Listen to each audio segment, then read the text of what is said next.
Speed limits mean it doesn't really matter how fast your car can go or how quickly it can get there. However, stopping is another matter.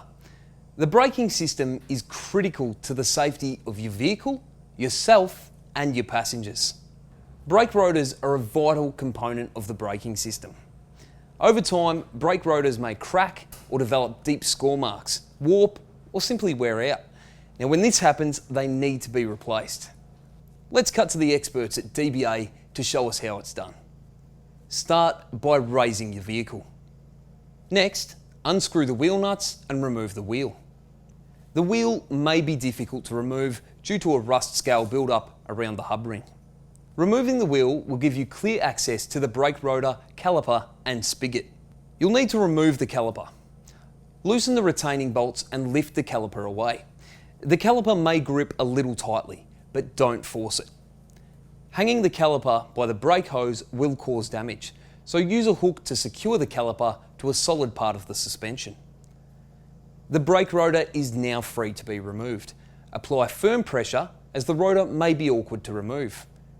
This is caused by rust scale buildup on the inside of the brake rotor and the hub surface. It is extremely important to remove the rust scale buildup before fitting a new disc. To do this, spray the hub with WD-40 or an inox lubricant.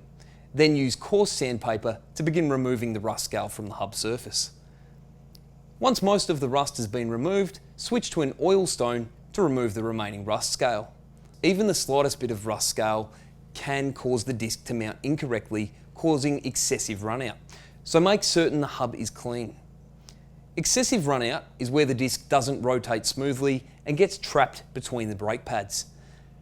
Using the oil stone, make sure you clean around each wheel stud carefully to ensure that the new brake rotor fits perfectly.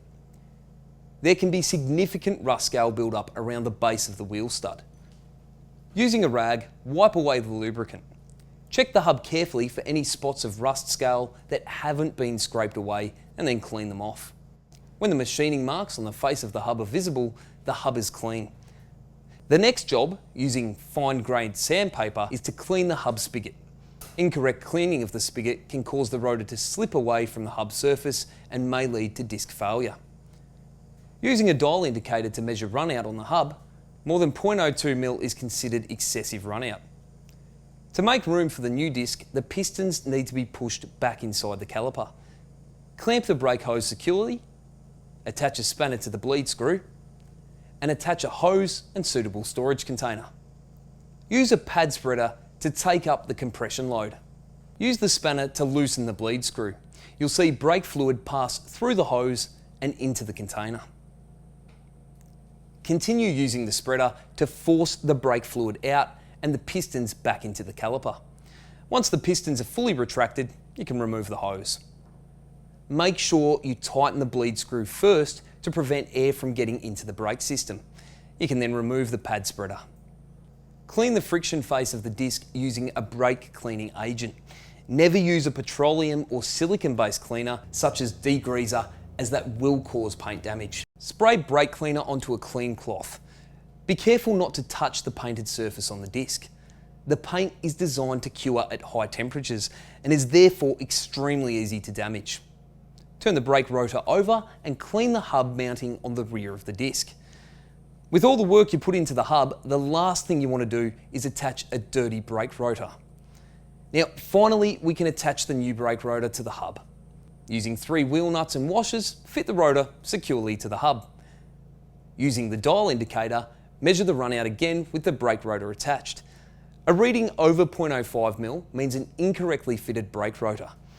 Refit the caliper over the new brake rotor and tighten to the correct torque using a torque wrench. Using the oil stone, clean the rear face of the wheel to ensure an even clamping pressure on the disc when the wheel's fitted. Finally, refit the wheel to the correct torque.